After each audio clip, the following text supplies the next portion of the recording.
जय Hind everyone, welcome to Doon officers academy. So हमारे vocabulary series में I am going to tell you about 5 most important vocabulary words that are going to enhance your vocabulary and is going to help you in your upcoming RIMC, RMS and Sainik school exams.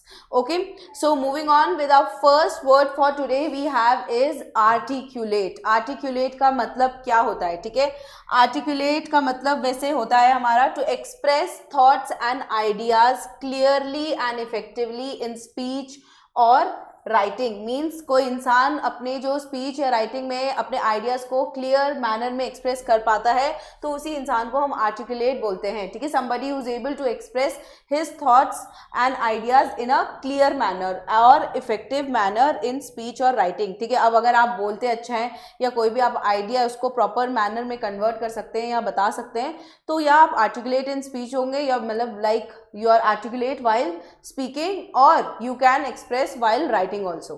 ठीक है, तो इसके कुछ important synonyms भी होते हैं हमारे. तो इंपॉर्टेंट सिनोनिम्स क्या हो गए? एक्सप्रेस. एक्सप्रेस क्या? एक्सप्रेसिव भी हो सकता है. somebody who is very expressive, who is able to communicate his ideas in a clear manner. दूसरा हो गया communicative. ठीक है, तीसरा हो गया verbalize, चौथा हो गया हमारा convey और दूसरा हो गया लास्ट वर्ड इनंसिएट. तो ये पांचों हमारे क्या होंगे? आर्टिकुलेट के synonyms. So you can copy these synonyms. ठीक है, you can note these down so that you can understand it later on. ठीक है, बाद में आपको अगर कभी भी ये वर्ड आ जाता है तो आप कंफ्यूज नहीं होंगे कि ये सारे वर्ड्स का मीनिंग सेम ही है. इनका मतलब क्या है? आर्टिकुलेट. ठीक है, अब सिमिलरली सिनोनिम्स वैसे होते क्या है? Similar in meaning. ठीक है, जो इन वर्ड्स का सेम मीनिंग होता है. ठीक है, इन इस आर्टिकुलेट वर्ड का और ये पांचों वर्ड का सिमिलर मीनिंग है. ठीक है, देन ऑपोजिट क्या हो गया? ऑपोजिट हो गया हमारा एंटोनिम्स हो गए. ठीक है, तो इसमें ऑपोजिट क्या हो गए? Fumble. Fumble means somebody who fumbles very. ठीक है, वेरी मच. ठीक है, फॉर एग्जाम्पल जो बीच बीच में रुक रुक के बोल रहा है, स्टटर करना. ठीक है, कोई इंसान अपने जो स्पीच है स्पीच के थ्रू अपना बोल नहीं पा रहा है सही से या बीच बीच में अटक रहा है तो उसको बोलते हैं हम फंबल, स्टटर करना. Obscure mean something that is not clear और आर्टिकुलेट क्या है? Something that is clear. और कंफ्यूज, कंफ्यूज भी हो सकता है, कंफ्यूज या कंफ्यूजिंग. तो ये हमारे हो गए antonyms related to the word articulate over here. चलो एक एग्जाम्पल बताती हूँ मैं आपको so that you can understand this word in a better way. जैसे हो गया हमारा she was able to articulate her complex ideas in a way that everyone could understand. ठीक है, she was able to articulate her complex ideas in a way that everyone could understand. means वो अपने जो ideas थे she was able to express it in a clear manner so that other people could also understand what she was saying. ठीक है, उसने अपने जो ideas हैं उसको proper manner में दूसरों को explain किया ताकि बाकी लोग भी समझ सकें.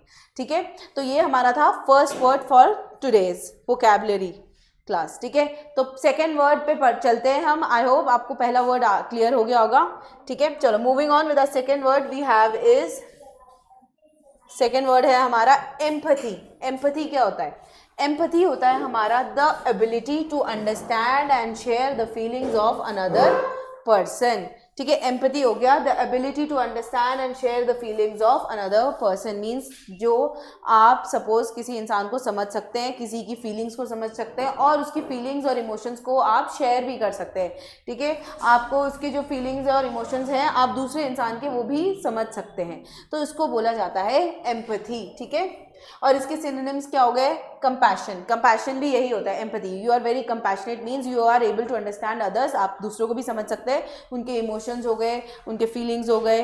ठीक है, and you are able to share those feelings with one another. तो ये हो गया हमारा understanding. Somebody who is understanding is also said to be empathetic. ठीक है, एम्पैथी, एम्पैथिक. चलो, और दूसरा हो गया सिंपैथी, सेंसिटिविटी या रैपोर्ट. रैपोर्ट भी. ठीक है, somebody who is able to understand another person. तो ये हमारे हो गए कुछ synonyms related to the word empathy over here. चलो इसके बाद हमारा क्या हो गया? इसका ऑपोजिट भी चाहिए अब हमें. एंटोनिम्स क्या हो गए एम्पैथी के? ठीक है, सपोज कि तुम किसी इंसान को समझ पा रहे हो, अब इसका ऑपोजिट क्या होगा? तुम किसी इंसान को समझने की कोशिश ही नहीं कर रहे हो तो एपैथी भी हो सकता है. Apathy means lack of feelings. ठीक है, या इंडिफरेंस मीन्स बिल्कुल भी किसी को ना समझना, एक तरीके से. ठीक है, ध्यान ही नहीं देना. कैलोसनेस और इनसेंसिटिविटी. इनसेंसिटिविटी, ठीक है, बीइंग वेरी रूड. या बीइंग वेरी इनसेंसिटिव, ठीक है, दूसरे को बिल्कुल भी समझने की कोशिश ना करना। तो ये हो गए हमारे कुछ antonyms related to the word empathy. Okay, तो इसका भी एक सेंटेंस है so that you can understand this word in a better manner. Okay, so his empathy for the struggling students made him an exceptional teacher, ठीक है, his empathy for the struggling students made him an exceptional teacher, means he was able to share, he was able to understand the feelings of the students also, and he was able to share those feelings with himself so that he helped them and became an exceptional teacher, ठीक है। तो उसके empathic nature की वजह से ही उसने बच्चों की हेल्प की, because he was able to understand the students feeling। Okay, तो ये एक सेंटेंस हो गया हमारा related to the word empathy. Okay, तो moving on with the third word for today we have is pragmatic। pragmatic, this word is very good, ठीक है। pragmatic means dealing with things in a practical realistic way rather than idealistic, ठीक है। realistic और idealistic में फर्क क्या है, that I am going to tell you, ठीक है। Dealing with things in a practical realistic way means, ठीक है, बीइंग वेरी प्रैक्टिकल, सोच समझ के कुछ काम करना, रियलिस्टिक रहना, ठीक है, other than being idealistic. Idealistic means ख्याली पुलाव बनाना एक तरीके से, ठीक है, जो पॉसिबल ही नहीं है उसका सोचना, ठीक है। तो क्या बोल सकते हैं, रियलिस्टिक वे में, जो समथिंग दैट इज पॉसिबल और समथिंग दैट इज लॉजिकल, उसको बोलते हैं हम रियलिस्टिक वे में, ठीक है। तो प्रैग्मेटिक क्या हो गया, somebody who is very practical over है, कि जो सोच समझ के बोलता है, सोच समझ के कुछ काम करता है, लॉजिकल रहता है, ठीक है, एक्यूरेट रहता है, तो उसको हम बोलते हैं प्रैग्मेटिक पर्सन। ओके, इसका सिनोनिम क्या हो जाएगा, practical. Somebody who is very practical, ठीक है, somebody who is very realistic, sensible, logical, down to earth, ठीक है, जो सोच समझ के कुछ ना कुछ रीजन आउट करके ही उसके सोल्यूशन निकालता है किसी ना किसी प्रॉब्लम का, ठीक है। ऑपोजिट क्या हो जाएगा, वही जैसे मैंने बोला, जो असली दुनिया में रहता है, और दूसरा ऑपोजिट क्या हो गया, आइडियलिस्टिक, जो ख्याली पुलाव बनाता है। तो इसको क्या बोलेंगे हम, somebody who is very idealistic, ठीक है, जो बहुत ज़्यादा सपने देखता है पर उसको पूरे करने के लिए कोई प्लान नहीं है, ठीक है। इम्प्रैक्टिकल, ठीक है, unrealistic and theoretical, something that is based on theory, ठीक है। थ्योरेटिकल क्या हो गया, something that is not practical, तो थ्योरी बेस्ड में, ठीक है। एक एग्जाम्पल ले लेते हैं इसका, इसी वर्ड का। She took a pragmatic approach to solving the budget crisis by focusing on immediate solutions. तो उसने क्या किया, she took a pragmatic approach mean she took a practical approach in tackling that level of problem, that set of problem by taking immediate actions, ठीक है। तो ये हो गया हमारा third word. Okay, so please keep on writing these words as well as keep on writing the synonyms and antonyms of these words so that you can learn these words and use it in your own sentences. You can use it in your essay writing or article writing, which is going to help you improve your or enhance your writing, ठीक है, English।